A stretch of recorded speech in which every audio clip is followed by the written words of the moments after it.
Hello gentlemen, Formula Finds here again. Just bought some Uncle Scrooge comics from actually right down the street from my house in a $5 bin. And well, before I get into that, I want to say thanks to all the guys who've been messaging me and who have subscribed. I know it's a small channel, but it is motivating to make more videos when you guys subscribe. And it's a lot of fun, and it's really cool, so I just appreciate you guys for those who did. And yeah, I'm not begging anyone to subscribe. You guys do what you want to do, but to those who have, thank you very much. It's a lot of fun. But moving forward, yeah. So I was actually at a garage sale, and they had two comic bins, a $3 one and a $5 one. And some had Walt Disney, Uncle Scrooge, and some 10 centers, 12, 15 centers, and some of them were had some Walt Disney comics, various grades. But you had a $5 bin and a $3 bin, and you kind of had a mixture of different grades, different issues, and it's kind of interesting when you're in that scenario because you're kind of wrestling with what issues more valuable. You're wrestling with which ones are worth $5 or more, because some of these are worth $5, some of these are worth a little less. And these Uncle Scrooges, they don't have the issue numbers on all of them. This one actually does. I actually didn't even know that at the time. It's got number 7 there. And this one was, in my opinion, definitely worth the $5. Some of them weren't though.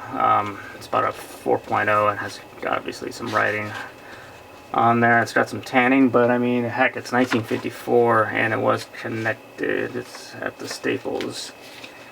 So, yeah, I can't complain on that one. This one was, yeah, these were all $5 I paid for. This one had a tear in it, but I think it was an older issue. I'm not going to open up all these. I could be wrong. I thought this was one of the first. No, it wasn't. Yeah, it was number 14. So this was borderline, but I'm still happy with it. It's a 10-cent Uncle Scrooge. I like Uncle Scrooge. But it's got some ripping, it's got a lot of tanning. That's probably one I could have passed on, but, you know, again, I just decided if I was kind of 50-50 on it, I went ahead and got it. Uncle Scrooge, this one was actually pretty clean on the inside. And, you got Huey, Louie, and Dewey building a castle out of precious metals here. Got a little rip up here, a little tear, but let's take a look. I want to make sure. I think I looked through most of these, if not all of these. Yeah, this one was okay. Yeah, this was number 13. The issues actually started at number 5 or 6. And this one was actually attached, which was nice. So I am happy with that one. Here we had Scrooge McDuck fanning himself with his money here on the beach. This one looked really clean and it was a no-brainer actually. And I think the inside was close to the same. One of these had a nice cover, but I think the inside was a little bit trashed. This one was okay, but I actually looked on my comic shop at the time for this one to see if I can just see the picture on them, because I know there wasn't a lot of them, and I think like the 3.0s were going for like 17, so then I knew that I was 100% gonna buy this one or anyone similar in that grade. This one is probably the one that I didn't need to buy. It's a 15 center. They're probably not worth more than $2-3, but to me it looked like a 7.0 when I saw it. It just looked immaculate. I think the inside might be a little bit disconnected at the top staple. I could have passed on this one, but I thought it presented really well, and the cover looks really clean. So it's not that big of a deal. If it was in the $3 bin, I would have scooped it up anyway, so I'm talking about $2 here. So, but yeah, this was Uncle Scrooge number 11. I thought this was a no-brainer. This one,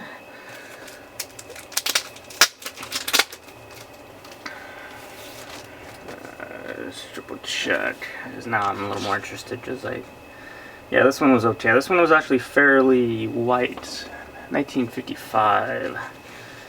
And this one might have been loose. No, this one was attached. So this one was okay. Yeah, number 11 there. So definitely happy with that one. And moving on, here we have, I'm gonna check. I don't know what issue number this one is.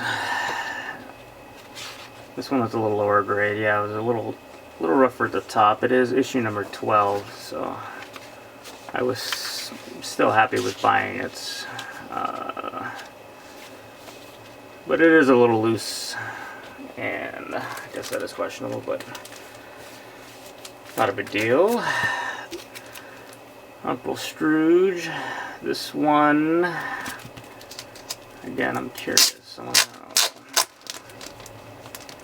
Sorry guys if I'm boring you. But anyways, if you guys have seen my other videos, or at least I think only one or two of them, but if anything that I've bought and I have receipts for, whether it's eBay or whatnots, I will usually post exactly what I paid for it. Here's number 15. But this one is not something that I have a receipt for. But I like documenting this stuff for myself so I can kind of keep track of it, and you know, maybe come back years from now and get an idea of what has gone up and what has gone down. This one's got some writing up at the top there, and that might open that one up. More writing on this. They did a lot of writing back in the 50s on their books. I've seen a lot of old Golden Age books with math homework written on them. It's just kind of weird. People just doing like their division on their comic books. And it's always seems to be Superman comic books. Nobody ever wrote on Batman. I guess maybe they knew enough back then. But number 18, 1957. That's about a VG minus. It's probably about a 3.0, but I'm okay with that. It's always nice buying books that you don't have to pay tax on, and yeah, just being able to pay cash is much nicer. One of these blue copies was one of the older issues. I'm curious which ones that was now.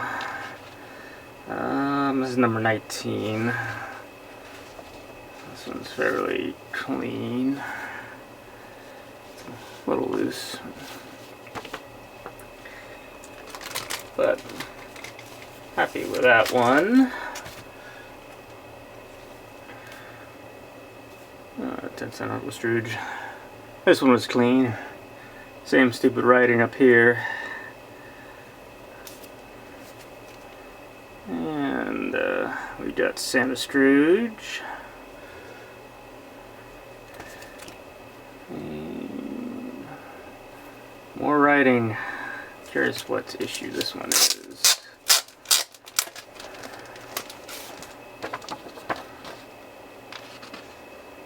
Yeah, number 28.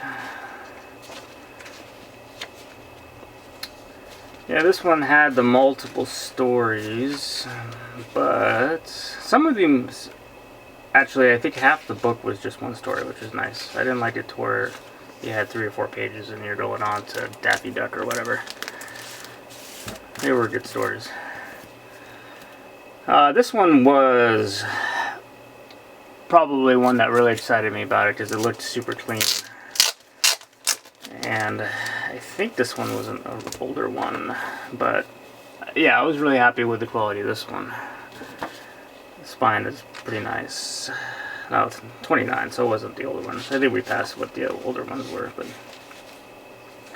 And I was attached to the staples in this one. And yeah, so I was definitely happy with. It was a little dirty up here, but for $5 I was happy with it.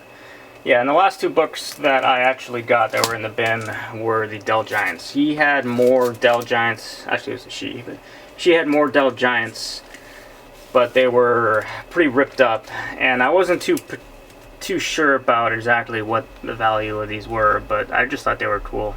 So I picked up 2 of them, which was the Dell Giants, Huey, Louie, and Dewey again, back to school, and these are actually pretty old, 1961. and it was attached, and I thought it was a pretty clean looking book. Actually, the spine was pretty nice, so I was definitely happy with that one. And the second one, that was probably the one that was in the second best condition, was this one, but it had a tear up here. So yeah, it was number 3 Woody Woodpecker. The other one was actually number 49 for the Delt Giants. And so this one was older. This was 1954, so I went ahead and I got this one too for $5. And yeah, I'm kind of happy with all that. So again, I don't know if I think I did well with all these, but it's not all about whether or not I did a good deal. I'm going to enjoy having these and keeping them on and reading them, so I'm happy with the ones that I got here. But so yeah, I'll end it here, and if you guys got any questions or comments, let me know, and next time whatever I buy, I will make a video of it and talk about it with you guys. So thanks guys.